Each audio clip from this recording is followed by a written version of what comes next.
Welcome to the Outdoor Biz Podcast, your home for inspiring conversations with outdoor insiders.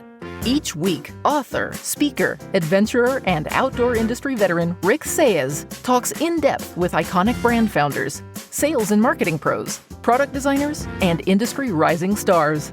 Listen in when Rick's guests offer actionable advice to land your ideal industry gig and grow your outdoor career.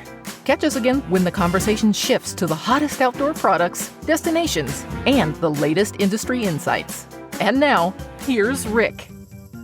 Welcome to episode 266 of the Outdoor Biz Podcast with Josh Tunick and Bobby Meinhold, talking about their new app, Outdoorpals, brought to you this week by Outdoorpals. Josh Tunick and Bobby Meinhold and a couple of other buddies were used to taking an annual ski trip together until one of the group moved halfway across the country. Finding it challenging to get together for impromptu ski and climbing adventures, they were inspired to create an app to fix the problem, and Outdoorpals was born. Josh and Bobby tell us how the new app they're launching helps you find, plan, and coordinate outdoor activities near you and meet new people. Welcome to the show, guys. Thanks for having us. Great being here. Yeah, good to talk with you. Josh, you want to introduce yourself and tell everyone how you got introduced to the outdoors? Sure. Hey, everyone. My name's Josh Tunick. I'm originally from Connecticut. I grew up in the woods. It's a small town, a farm town. I grew up just playing in the woods, going dirt biking, climbing trees, exploring, working on farms, being outside all the time with my siblings. That was just how we had a lot of energy, and we spent it all just playing outside and playing sports and channeling it that way. And I grew up doing scouts as well. I am actually an Eagle Scout. And so good for you. Thanks. And because of that, I had a lot of opportunities to go hiking and camping and kind of develop some of those fun knot tying skills and stuff like that. As a, I still remember the knots those guys taught me. It never leaves you. Yeah, the square knot's usually the only knot you remember until you you start climbing. I don't even tie my shoes, so I can't tie knots, which is why Josh comes in so handy sometimes. Yeah. Nice. But yeah, I did that, and then when I graduated high school, I went to college out in Utah at BYU and played lacrosse there and continued to play sports. And during my time there, I fell in love with the mountains out here in Utah and just kept developing those skills for rock climbing, ice climbing, canoeing, backpacking, hiking, pretty much anything I could learn how to do outside. I enjoy getting that chance. And so I've just really been trying to develop those passions as I've been out here since then. Very cool. A lot of stuff to do outdoors there too. Bobby, how about you? How'd you get introduced to the outdoors? Yeah, from the East Coast as well, from Massachusetts, about 30 miles west of Boston, about in the middle of nowhere as well. But grew up similar to Josh, very outdoorsy. To Maine a lot in the summer, had a house up there on a lake, grew up skiing in the White Mountains, New Hampshire, in Maine as well, at Sunday River. And some of those places really fell in love with just kind of like Josh at the mountains. And when I graduated high school, I came out here to Utah, where you think that the Appalachian Mountains are big when you're a kid, then you come out to see the Rocky Mountains for the first time. And it's those are like little hills in the middle of the field. But yeah, I went to BYU as well, played lacrosse with Josh, where I met Josh, and for better or worse, became very good friends with him. Explored, when you come to Utah for the first time, I know a lot of college kids out here are the same way. You have so much access to all these activities, mountain biking, rock climbing, skiing, just, to the very extreme, levels of those. So just the possibilities for me were endless, and went to Park City and snowboard 5 times a week all throughout college. Hopefully none of my professors are listening, but skipped most of the classes. Got really into rock climbing, just adventuring in the mountains. And yeah, after I graduated, I went out to San Francisco for about 1.5 years. Really liked the area. Frankly, driving 3.5 hours every Saturday morning just to go skiing wasn't really my vibe. Yeah, that's tough. Yeah. Yeah. So made the move back here to Utah and just living my passions right now. Just recently started getting into mountain biking more. Unfortunately, a bad time because now everyone's in mountain biking due to COVID. So you can't buy a mountain bike to save your life, but really just skiing a lot, climbing a lot, hiking a lot, everything that every good Utahn should be doing. Yeah. We were talking before we hit the record button. We just got a big dump of snow. You guys got a big dump of snow. So winter is finally upon us, and we've got some real actual snow to ski. We've had pretty dry years out here, so it's good to have good snow. Yeah, no, I bought all my thick skis before the season, hoping for a nice, deep, snow-filled season. And up until this point, I was disappointed that I ended up spending all that money on a bunch of fat skis and didn't get to use them. But now you can go. Yeah, Saturday was one of the deepest powder days I've ever been in. Right on. That's cool. Yeah, not disappointing. Yep. I think we had the same here. I don't ski anymore, but I'm sure they were loving it. Why don't you give everybody a 10,000 foot view of the Outdoor Pals app, and then we'll get into some more details as we go through the episodes. Okay. So Outdoor Pals is mobile social networking platform that we're designing to help people find, plan, and coordinate outdoor activities. So essentially the goal is to connect people in the outdoors and just to help people basically find those things that they want to do in the outdoors and then connect with other people to go do them. Cool. Sounds like a good tool. Yeah. 10,000 foot view, Rick. Say you wanted to go, rock climbing later this evening or, this weekend, you had no one to do it with, or all your friends are busy. Rock climbing is one of those sports. A lot of outdoor sports out there, we almost need a second person to go and do it safely and even do it in general. If you need to be part of the rock climb, we saw, and part of our founding story, which we can talk about, was just the need for people to find events near them and to find new people to do stuff with. So say you want to go rock climbing, you had no one to go with, you can just create an event on Outdoorpals real quick. Specify where you're going, when you're going, the skill level of the rock climbing event that you want to go do, or pitch, whichever activity, and how many people you want to go with. And then that really opens it up to the network around you to say, oh, wow, this guy's planning on going rock climbing this weekend. I'd love to go with him. And then they can express interest and you can check them out, view their profile at a high level, make sure that they would fit the criteria for what you want to do. And then you can allow them into the event. So really through that, it's a good way for people just to find events through them, meet new people through doing it. Yeah, perfect. How'd you guys come up with the idea? Who were you guys? Is that how you founded it? Where you got out there and you're looking for other people to go climbing, adventuring with, or where'd the idea come from? So we actually, it's Bobby and I, and then Spencer Tunick, my brother, and Kevin Wallace are the other two co-founders. And we were all roommates in college for, I think, about a year. Mm-hmm. And we take an annual ski trip basically every year up to Grand Targhee Ski Resort. And I'm hesitant to say that because that place is a hidden gem, but we would take a trip up there every year. And kind of after we all moved away from each other, we kept doing this annual guys trip where we would go up and spend the weekend up there. Mm-hmm. And one of the years that we were on our way up, Kevin, one of the founding members, he had just recently moved about an hour and a half away from where the rest of us were to Ogden, Utah. And because of that, he was having a harder time finding people to go climbing with, backcountry skiing with, just all of those activities that we had been, the four of us. You guys were the posse. Yeah. You had instant partners. Exactly. And so on the way up, we were discussing kind of the situation that he was in, and it just came up, man, there should really be a platform to help people go do that. And specifically for finding these outdoor activities. To be perfectly honest, none of us are huge social media people, but we were like, man, it would be great if there, was something that could connect people specifically around these outdoor sports. So that way you don't have to really deal with the social media aspect. You can just say, this is, really what I want to get outside and go do. And then find those people like Bobby was just discussing a second ago. That's a good idea. Yeah. Pretty unique. So who are you guys as a brand? What is your brand ethos, would you say? Is it more about the activities, or is it more about the connectivity? Yeah, our company motto is "Let's adventure together." I think that pretty much speaks for it. It's, hey, let's all get outside and go do activities together. We talk to people all the time, whether it's prompted or not, and they're always telling us, "Oh, I'd love to go backcountry skiing more, but all my friends are old now and they have kids and they can never go." Or, "Hey, I just moved here. I know nobody. And I can't do these things that I love to do." Or it's just, hey, I just want to get out right now and let's see who wants to go. So I think if we were to have, like I said, our company motto is "Let's adventure together." I think that's what we are here to do. Let's connect people and let's get outside. I think there's a large aspect of it as well that people want to get into new activities, but they just can't find people to, help teach them those activities. And mentorship is a massive part of the outdoor community, or just the outdoor experience. Right. So we can take a lot of different angles to it. So give us a quick product description. How does it work? Obviously, we know how apps work. We know how the meetup thing works. Is it similar to that?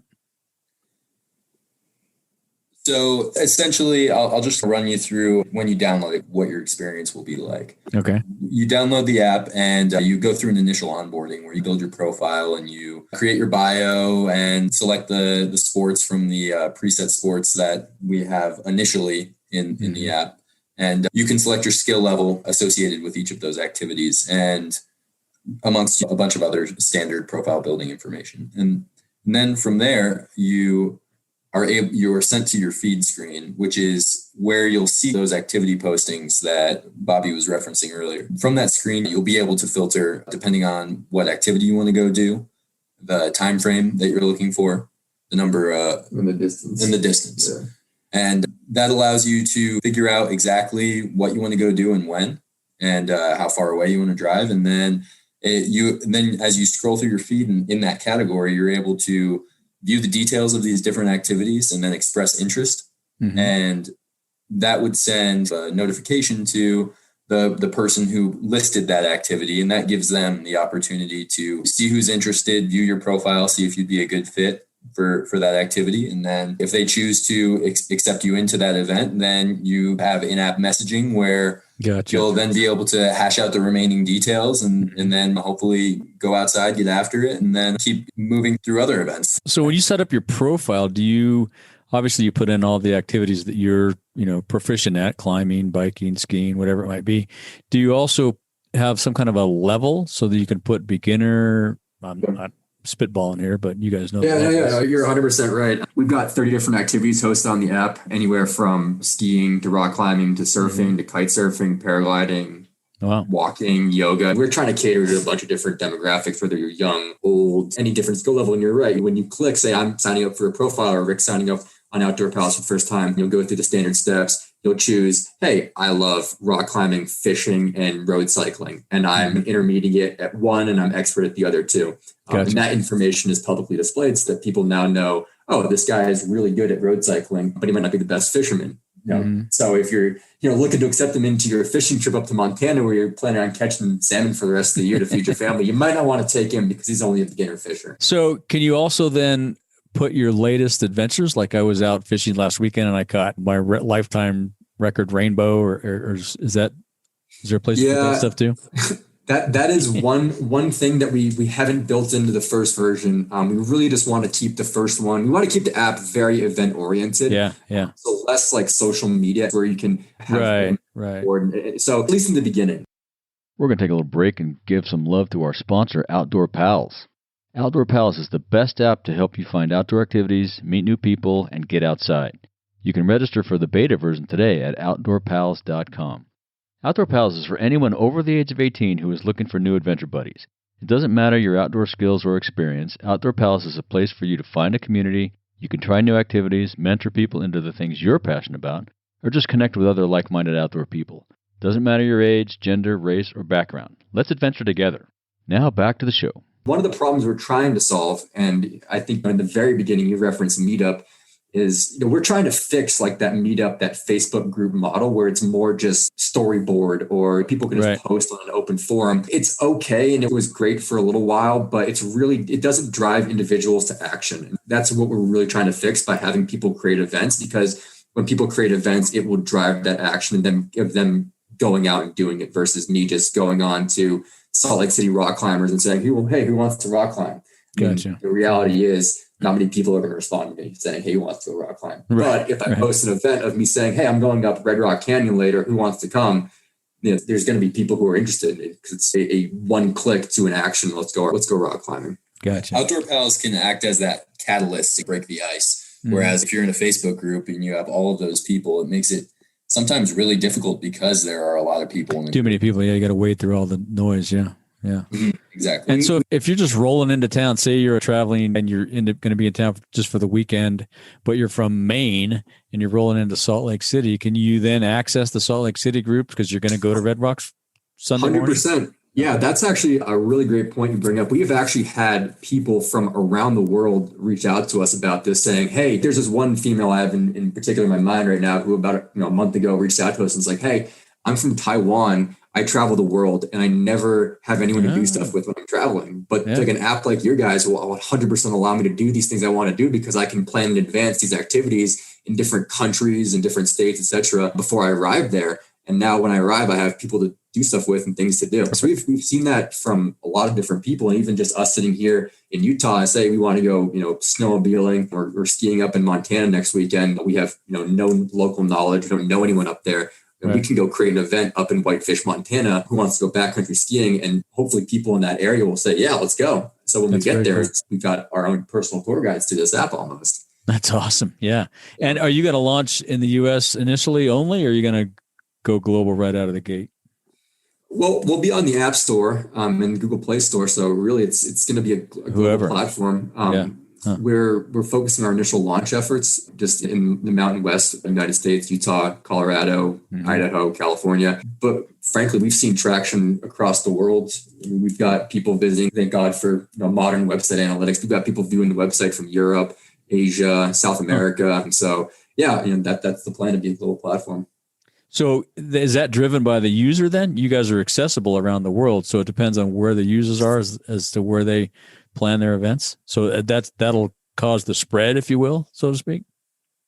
Yes. Yeah. Okay, gotcha. So the user experience is directly tied to the number of people on the platform. And that's why Bobby mentioned we're targeting the US to start. And then we're hoping that as it grows, we see, areas of incredible growth, and the user experience will be stronger in that area. But initially there might be some spots where you don't have as much interaction, but hopefully as Outdoor Pals becomes a more household name, then more and more people will get on the platform, and that'll provide more opportunities for people to connect no matter where they go. Very exciting. I'm assuming it's simple to use. Any tips on how to use it, or you want to walk us through that, or is it like any other app, you just like similar to Facebook? Yeah, tough to walk through an app, I think, on a podcast, but yeah, it's pretty simple to use. And really that's, we spent a lot of time when we were initially developing and designing this thing for it to have minimal user touch points to get from you opening the app to being able to find an event to, creating an event. So like Josh said, you'll have, you open assuming you've signed up already, I mean, you don't have to go through the sign up again. You open your phone, you're immediately brought to a feed.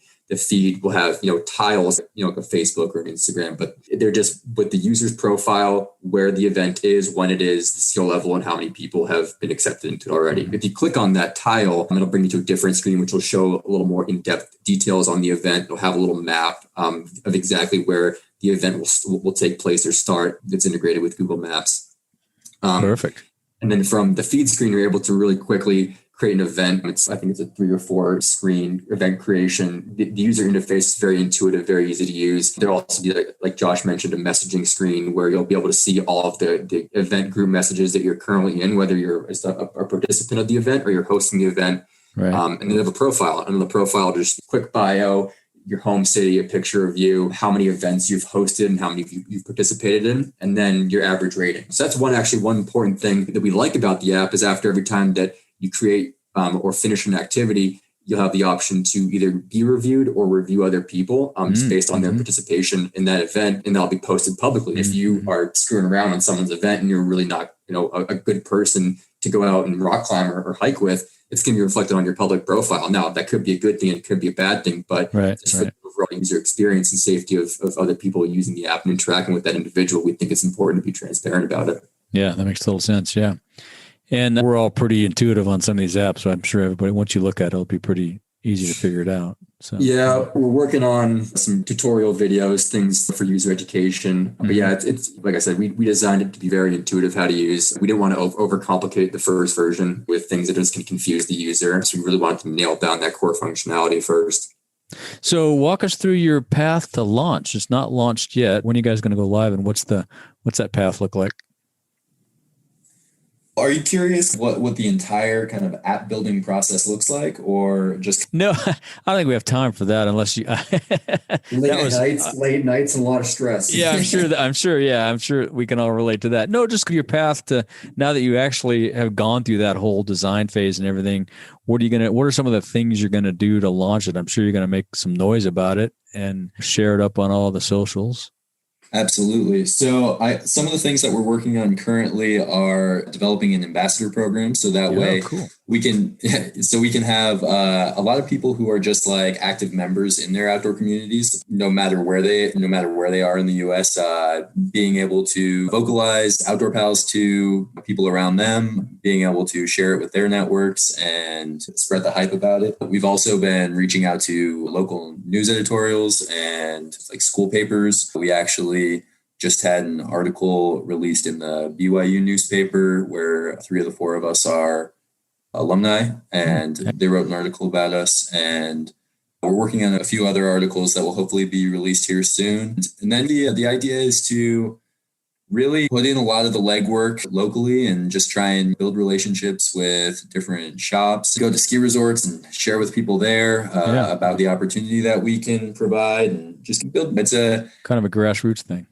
Yeah, exactly. And the app is all, like we were saying, it's about building a community. And so part of doing that is we need to work on building the community and kind of sharing kind of some of these things we've been touching on about the value that Outdoorpals can bring to people at that level. Perfect. Cool. One point Josh did not touch on is we're releasing a beta here pretty soon. So one big, if you want to talk about a path to launch, we are releasing a beta version of the app to a number of people to really help generate that pre-market interest. And we've done so through a lot of it was just like Instagram, Facebook, marketing, constant content creation, etc. Yeah, we're using the ambassadors and really hoping this beta program or this beta launch will get the juices flowing in a lot of people's mouths about this thing, especially if they see their best friend using it and they're like, crap, I wish I signed up for the beta. Yeah. And so we'll have to wait a couple of weeks before we get the testing results back. So yeah. Coming up here in a couple of weeks, we're hoping it all goes smoothly. Awesome. Well, that's super exciting, guys. I'm excited to hear more about it. Next episode, we're going to talk about the goals, some of the specific categories. You guys have a really cool blog. We'll talk about that. Thanks for coming on tonight, and we'll talk again later. Yeah, absolutely, Rick. Thanks for having us. It's been a pleasure. All right. Thanks, guys.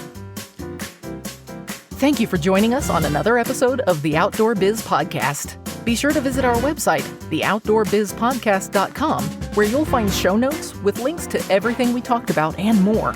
Subscribe to the show on Apple Podcasts, Spotify, or wherever you get your podcasts so you'll never miss an episode. And while you're at it, if you found value in this show, we'd appreciate a rating on iTunes. Or spread the word and tell a friend about the show. That would really help us out too. Be sure to tune in every week. And thanks again for listening to the Outdoor Biz Podcast with Rick Saez.